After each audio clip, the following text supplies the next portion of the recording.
नमस्कार साथियों, आप सभी का एक बार फिर स्वागत है अभ्यास एग्री एकेडमी के यूट्यूब चैनल पर। आज हम बात करने वाले हैं, हाल ही के दिनों में आपने देखा होगा अखबार के अंदर जो है इस प्रकार की एक सूचना आपको देखने को मिली होगी कि अब साल में 3 पात्रता परीक्षाएं होंगी और स्कोर कार्ड से मिलेगी नौकरी। ये क्या है?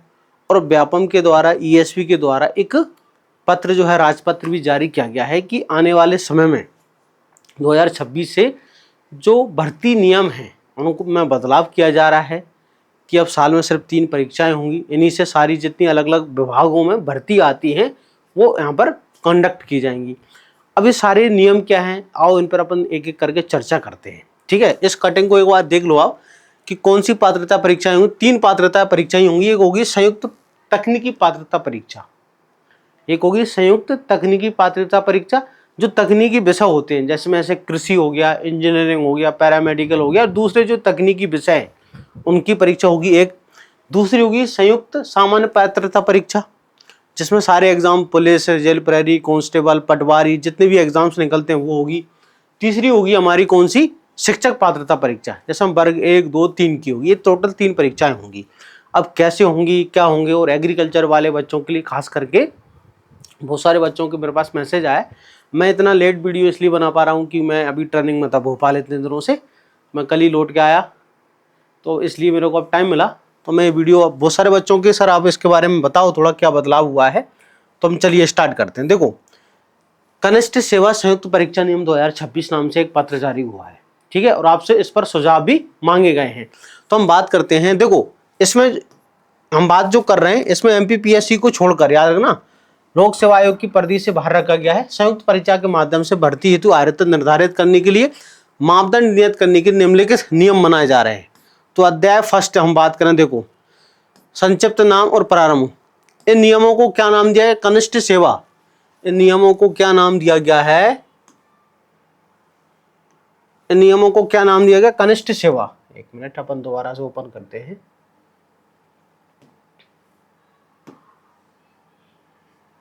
देखो, इन नियमों को क्या नाम दिया गया? इन नियमों का नाम दिया गया कनिष्ठ सेवा संयुक्त परीक्षा 2026। ठीक है, इसमें जो देखो सबसे महत्वपूर्ण चीज है कि जो 3 परीक्षाएं हैं वो क्या है, क्या स्कोर कार्ड का नियम होगा परसेंटाइल के आधार पर। देखो, इन नियमों में जब तक संदर्भ से अन्यथा अपेक्षित न हो, पद से अभिप्रेत है राज्य के विभागों के समस्त पद जो कि लोक सेवा आयोग की परिधि, लोक सेवा आयोग एमपीपीएससी को छोड़कर बाकी सारे जो है पद, ठीक है, इसी से भरे जाएंगे।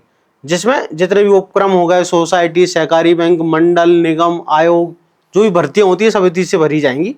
ठीक है, अब हम बात करते हैं। देखो ध्यान से सुनना आप, ये तो सिंपल नियम है। विस्तार, देखो ये नियम राज्य शासन के सभी विभागों के लिए प्रभावशाली होंगे, जितने भी डिपार्टमेंट है उनके लिए है।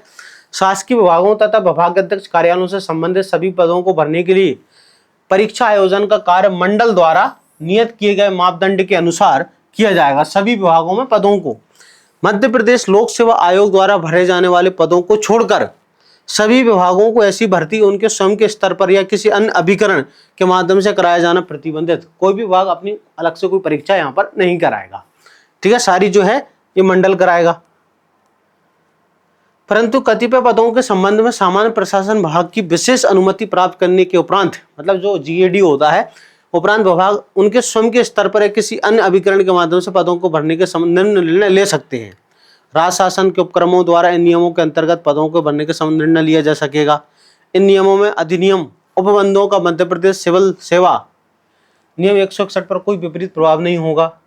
अब देखो, जो परीक्षा का आयोजन है, ध्यान से सुनना, परीक्षा का जो आयोजन है, इन सभी पदों पर जो परीक्षा का आयोजन होगा जिनमें मंडल के माध्यम से भर्ती किया जाना है, पर भर्ती के लिए मंडल द्वारा अर्हता परीक्षा का आयोजन अध्याय 2 के प्रावधानों के अनुसार किया जाएगा। देखो अध्याय 2 की अपन बात करें, देखो ये है अध्याय 2। ठीक है, ये जो अध्याय 2 है, ठीक, ये जो अध्याय 2 है, ठीक है, हम बात कर रहे हैं अध्याय 2। एक मिनट वापस आ रही है इस पे न्यूज़पेपर से। अभी जो अध्याय 2 है संयुक्त परीक्षा है ना, आयरता परीक्षा अध्याय 2। तो देखो तकनीक, इसमें टोटल 3 परीक्षाएं होंगी। संयुक्त तकनीकी परीक्षा परिशिष्ट 1 के अनुसार, संयुक्त सामान्य परीक्षा परिशिष्ट 2 के अनुसार, शिक्षक आर्हता परिशिष्ट 3 के अनुसार। हम एक एक को यहाँ पर देखते हैं क्या एग्जाम पैटर्न होगा, सारी चीजें है कि नहीं। देखो संयुक्त तकनीकी अर्हता और संयुक्त सामान्य अर्हता जो पहली और दूसरी है कि परीक्षा परिणाम स्कोर कार्ड की वैधता, इन नियमों के अधीन परीक्षा परिणाम में केवल निर्धारित न्यूनतम अंक, ठीक है, न्यूनतम अंककारी अंक या इससे अधिक अंक प्राप्त अभ्यर्थियों के लिए मंडल द्वारा एक स्कोर कार्ड जारी किया जाएगा। भाई मिनिमम मान के चलो 40% या 40% मिनिमम क्वालिफाई है, तो इससे वो क्वालिफाई करने वाले बराबर या इससे अधिक वालों को एक स्कोर कार्ड जारी किया जाएगा। और स्कोर कार्ड जो परसेंटाइल, ठीक है, मंडल द्वारा सभी अंक प्रतिशत परसेंटाइल के रूप में जारी किए जाएंगे। अब देखो इसकी जो बाध्यता होगी वो 31 दिसंबर तक वैलिड होगा। अगर परीक्षा जुलाई में है तो लगभग 2.5 साल हो जाएंगे, है ना। तो इसकी जो बाध्यता होगी, स्कोर कार्ड की जो वैलिडिटी होगी वो लगभग 2 से लेकर 2.5 साल के बीच में होगा। अगर मान के चलो आपकी परीक्षा है ना, ये जो पात्रता परीक्षा है वो जुलाई में होती है, तो जुलाई से लेकर दिसंबर के 6 महीने, आने वाले 2 साल, ठीक है। तो ये लगभग 2 से लेकर 2.5 साल तक स्कोर कार्ड वैलिड रहेगा। इस बीच में डिपार्टमेंट अपनी कोई भर्ती निकालता है तो उस आधार पर, इस स्कोर कार्ड के आधार पर आप अपने उसमें फॉर्म डाल के आपकी जो है ज्वाइनिंग, आपको नौकरी मिलेगी। क्या सर विभाग भी और कोई परीक्षा लेगा क्या? जैसे हमने स्कोर कार्ड दे दिया, जैसे उत्तर प्रदेश में होता है पैट परीक्षा होती है, पैट परीक्षा में स्कोर कार्ड बनता है, उस आधार पर फिर विभाग जो है अपनी भर्ती परीक्षा निकालते हैं और फिर इसी के एग्जाम होता है। अब यहाँ पर स्पष्ट तौर पर ऐसा बोला नहीं गया अभी तक कि हाँ विभाग कोई अपनी स्पेशल परीक्षा लेंगे क्या, या इसी स्कोर कार्ड के आधार पर जो है आपको ज्वाइनिंग मिलेगी। अभी तो इस को पढ़ के यही लग रहा है कि इसी स्कोर कार्ड के आधार पर आपको ज्वाइनिंग मिलेगी। अब स्कोर कार्ड के आधार पर कैसे मिलेगी, क्या स्टूडेंट एलिजिबल क्वालिफिकेशन रख पाते हैं कि नहीं रख पाते, भाई इसमें बहुत सारी जो है नियमों में क्या है दिक्कतें हैं थोड़ी, मैंने आपको बता दिया। अब देखो जो पहले नंबर की तकनीकी परीक्षा है, तकनीकी परीक्षा शिक्षक अर्हता परीक्षा परिणाम एवं स्कोर कार्ड, जो हमारे टीचर वाला परीक्षा होगी, शिक्षक अर्हता परीक्षा परिणाम, शिक्षकों के अर्हता निर्णय, जो टीचर एलिजिबिलिटी टेस्ट है वो टीचरों के लिए है। शिक्षकों की शासकीय सेवा में चयन के लिए शिक्षक अर्हता स्कोर कार्ड की वैधता अनुसार रहेगी। शिक्षा विभाग द्वारा शिक्षकों के चयन के लिए शिक्षक अर्हता परीक्षा अतिरिक्त अन्य विषयता निर्धारित की जा सकेगी। मतलब यहाँ जो है शिक्षा विभाग द्वारा हो सकता है कि भैया चयन परीक्षा लिया जाए, अतिरिक्त चयन परीक्षा लिया जा सकती है। क्लियर? यहाँ पर जो है चयन परीक्षा ली जा सकती है। यहाँ पर जो स्कोर कार्ड है जो आजीवन वैलिड होगा, क्या होगा आजीवन, यहाँ पर लिखा है ये आजीवन रहेगा इनका।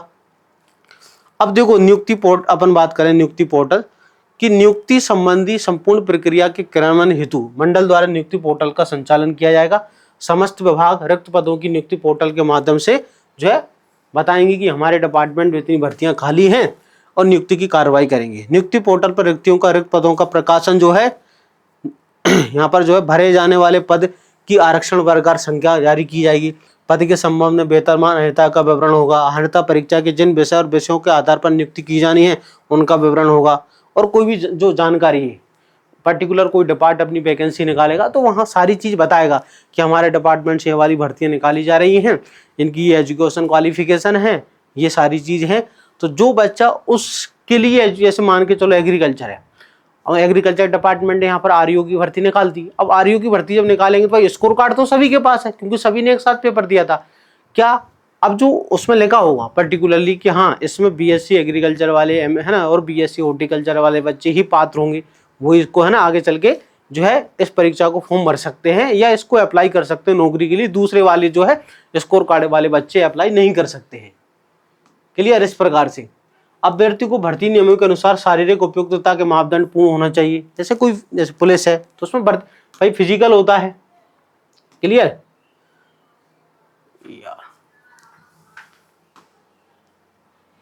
इधर सुनो, अभ्यर्थी द्वारा नियुक्ति पोर्टल पर आवेदन किया जाना, नियुक्ति पोर्टल बनाया जाएगा।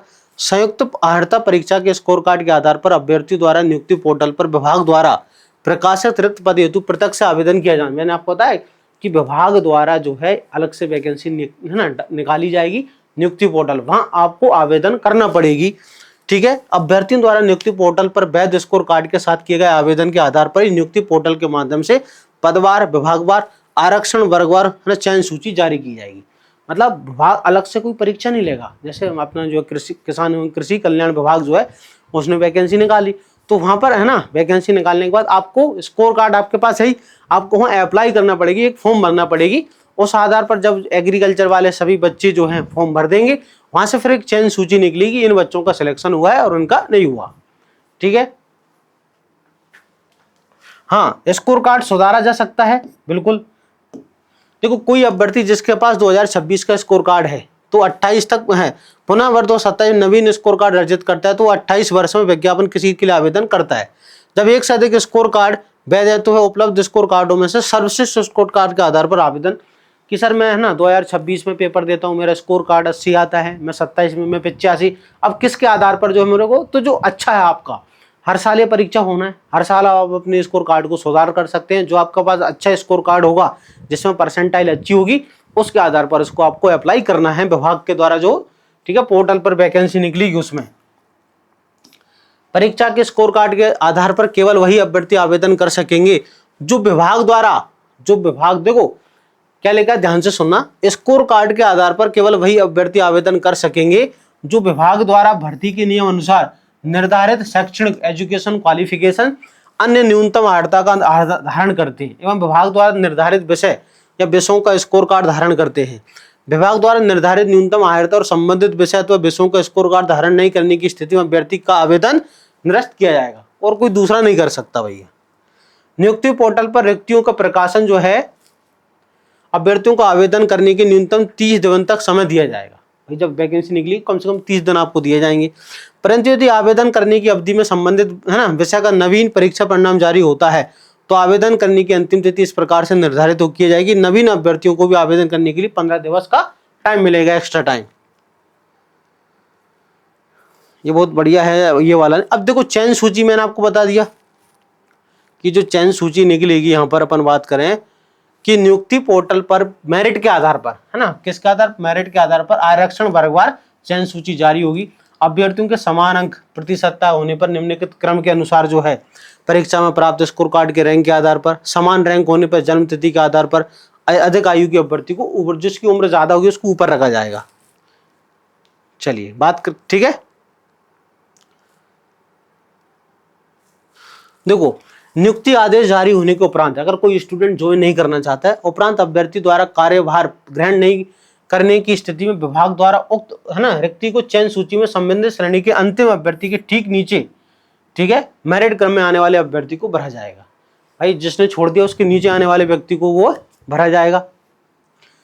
अब देखो जो परीक्षा होगी, जैसे हमारा होगा तकनीकी परीक्षा, चयन परीक्षा नियम 4 के अनुसार, है ना, प्रबंधक के अनुसार सामान्य प्रशासन विभाग जो है के अनुसार मंडल द्वारा विशेष चयन परीक्षा का आयोजन किया जाना है। ठीक है, चयन परीक्षा करने की प्रक्रिया। अब देखो आयु सीमा, जो अपने मध्य प्रदेश के नियम हैं वो भी पुराने आयु सीमा वाले रहेंगे, तो इसमें अपन देखें नहीं क्या है। ठीक है, एक मिनट। न्यूनतम आर्हता मंडल द्वारा जो है अभ्यर्थियों परीक्षा हेतु विज्ञापन अनुसार आवेदन जमा करने की अंतिम तिथि अभ्यर्थी को निर्धारित जो शैक्षणिक योग्यता पूरी करना जरूरी है। ठीक है, जब ये आवेदन है ना निकाला जाएगा उस समय।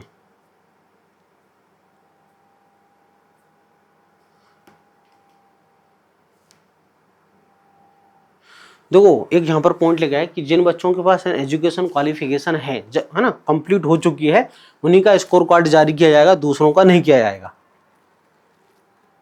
ठीक है, चलिए आगे बात करें अपन। अब कौन कौन से विषय वगैरह शामिल होंगे उनकी अपन बात करेंगे अभी।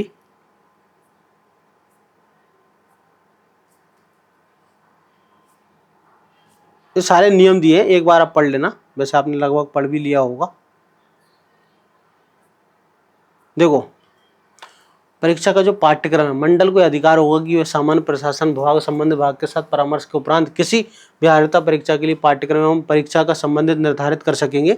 एक से अधिक परीक्षाओं के लिए सामान्य पाठ्यक्रम निर्धारित कर सकेगा और पूर्व से निर्धारित पाठ्यक्रम में संशोधन कर सकेगा। परीक्षा का स्थान तिथि समय, मंडल को प्रत्येक परीक्षा के स्थान तिथि समय निर्धारण करने का अधिकार है।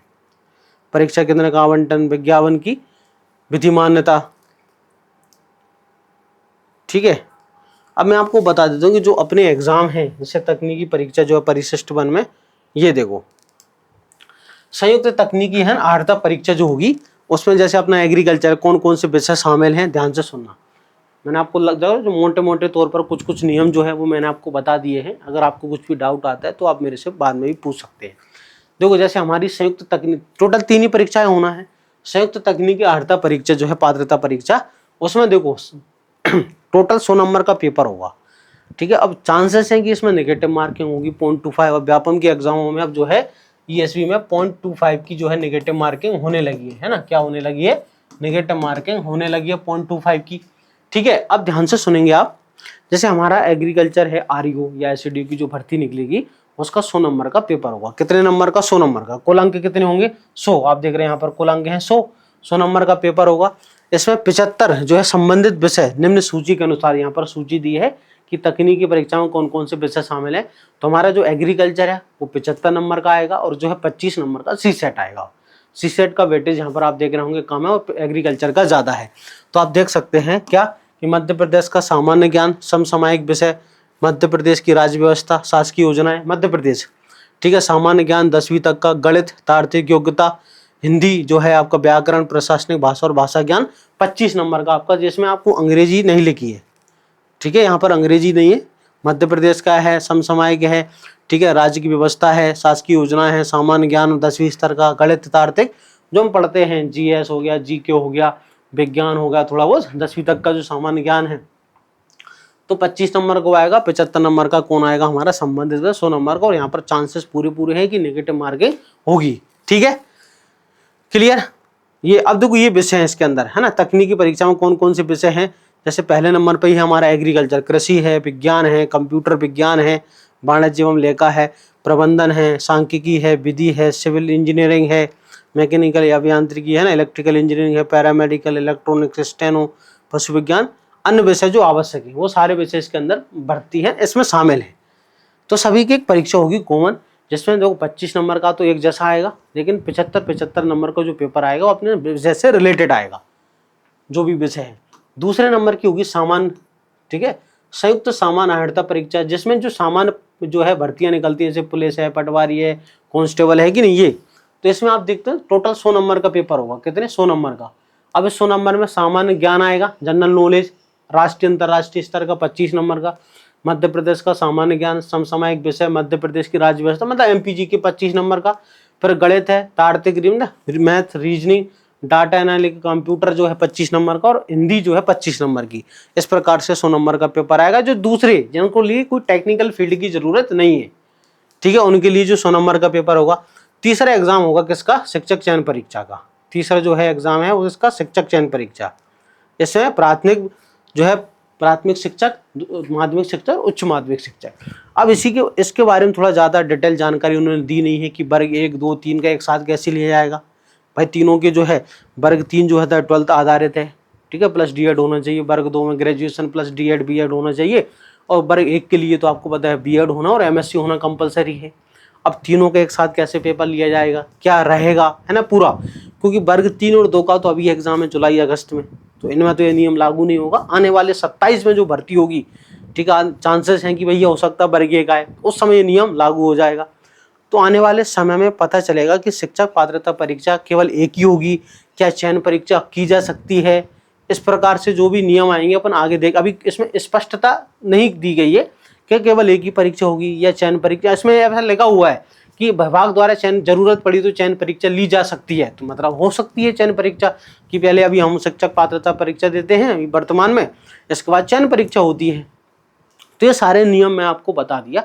आप इस देखो पूरा इसको पढ़ने के बाद आपको ये समझ में आ रहा हुआ कि जैसे हमको आरईओ या एसडीओ आरएचयू की जो भर्ती आती है अपनी बीएससी एग्रीकल्चर या एमएससी एग्रीकल्चर के आधार पर, अगर हम टीचर को छोड़ दें तो उनके लिए कंबाइंड एग्जाम होगा, जिसमें एग्रीकल्चर का वेटेज बहुत ज़्यादा है। सीधा मोटा इससे ये समझो कि सर एग्रीकल्चर का वेटेज जब ज़्यादा है, हर साल ये एग्ज़ाम हुआ करेगा। जब सिस्टम लागू हो जाएगा तो हर साल है ना स्कोर कार्ड के लिए ये एग्ज़ाम होगा। आप स्कोर कार्ड के लिए हर साल एग्जाम है ना दे सकते हैं, जिसमें एग्रीकल्चर का जो वेटेज है 75 नंबर आएगी, 25 नंबर का सी सेट है। तो आप अपना स्कोर कार्ड जनरेट कर सकते हैं। अगर आपका कम आता है तो आप दोबारा से दे सकते हैं, फिर स्कोर कार्ड बढ़ा सकते हैं। जब विभाग भर्ती निकालेगा है ना पोर्टल पर, तो उसमें अपने को फिर इस स्कोर कार्ड के आधार पर हमको अप्लाई करना होगी। अगर आपके पास जो है शैक्षणिक योग्यताएं जो हैं, एजुकेशन क्वालिफिकेशन आपके पास हैं, ठीक है, विभाग ने निकाली हैं कि आपके पास कंप्लीट बीएससी एग्रीकल्चर है, उसमें मांगा है, तो आप जो है न्यूनतम एज वगैरह सारी चीज़ें क्राइटेरिया को अगर आप फिलफुल करते हैं तो फिर आपको यहाँ पर अप्लाई करना है और स्कोर कार्ड के आधार पर आपको फिर वहाँ पर एक चयन सूची निकाली जाएगी भाई किन किन बच्चों का सिलेक्शन हुआ है, वो किस आधार पर कि भाई एक पद कितने हैं, आरक्षणवार पे है कितने पद हैं, उस आधार पर यहाँ पर चयन परीक्षा के लिए चयन के लिए एक लिस्ट निकाली जाएगी किन बच्चों का सिलेक्शन हुआ है। इसको पढ़ने के बाद तो मोटा मोटा मेरे को यही समझ में आ रहा है। अगर आपको और किसी प्रकार का कोई डाउट आता है तो आप मेरे से पूछ सकते हैं, ठीक है। तो जो बच्चे आरईओ एसडीओ की तैयारी कर रहे हैं कम से कम एग्रीकल्चर को तो पढ़ के रखें अच्छे से। एग्रीकल्चर विषय, देखो विषय तो आना ही आना है कंपलसरी है, चाहे टीचर का पेपर हो, चाहे आरईओ का पेपर हो, चाहे एसडीओ का पेपर हो, किसी का भी पेपर हो, विषय तो आएगा भाई। एग्रीकल्चर है तो अपना एग्रीकल्चर तो आएगा। तो कम से कम आप है ना एग्रीकल्चर को इस तरह स्ट्रॉन्ग करके रखो, जब ये भर्ती आए तो भाई थोड़ा बहुत सीसेट अगर रह जाए तो उस समय आप पढ़ लो भाई। एक विषय को एग्रीकल्चर को तो इतना अच्छे से स्ट्रॉन्ग करके रखो बहुत बढ़िया से कि जिससे आपका जो है कवर हो जाए, ठीक है ना। तो अगर आप देखो एग्रीकल्चर के लिए तैयारी कर रहे हैं आरईओ एसडीओ एडीए के लिए, तो आप फिर उसके लिए अभ्यास एग्री एकेडमी पर नए बैचेस प्रारंभ हो चुके हैं, दोनों के लिए, एडीए के लिए भी है, आरईओ के लिए भी है, एसडीओ के लिए है। तो आप उस पर जाकर मेरे से कॉन्टैक्ट एप्लीकेशन को डाउनलोड कर लें गूगल प्ले स्टोर से, वहाँ से आके आप कोर्सेज परचेस कर सकते हैं। अभ्यास एग्री एकेडमी का प्ले स्टोर पर जो है एप्लीकेशन अवेलेबल है, वहाँ पर जाएंगे आप कोर्स को वहाँ से जाके परचेस कर सकते हैं। आई होप ये जानकारी लगभग आपको समझ आ गई होगी, मैं ऐसा आशा करता हूँ। अगर नहीं आती है तो आप मेरे से कांटेक्ट कर सकते हैं और आपको तो है समझा देंगे। और हो सकता है इस बीच में आयोग द्वारा जो है मंडल के द्वारा और विस्तृत जानकारी यहाँ पर जो है रिलीज की जाए। इसमें ऐसा ही बोला गया कि आप है ना जून तक शायद इसमें टाइम दिया है, जो है आप अपनी ओपिनियन को सुधार करना हो वो भी यहाँ पर आप इस मेल के माध्यम से, इन्होंने एक आईडी दी है, आप उस माध्यम से आप अपनी जो है जानकारी उनको दे सकते हैं कि ये सुधार की आवश्यकता है। ऐसा लेकर ये नियम जो है अक्टूबर 2026 से लागू हो जाएंगे। तो मिलते हैं हम फिर नेक्स्ट वीडियो में, तब तक के लिए जय हिंद।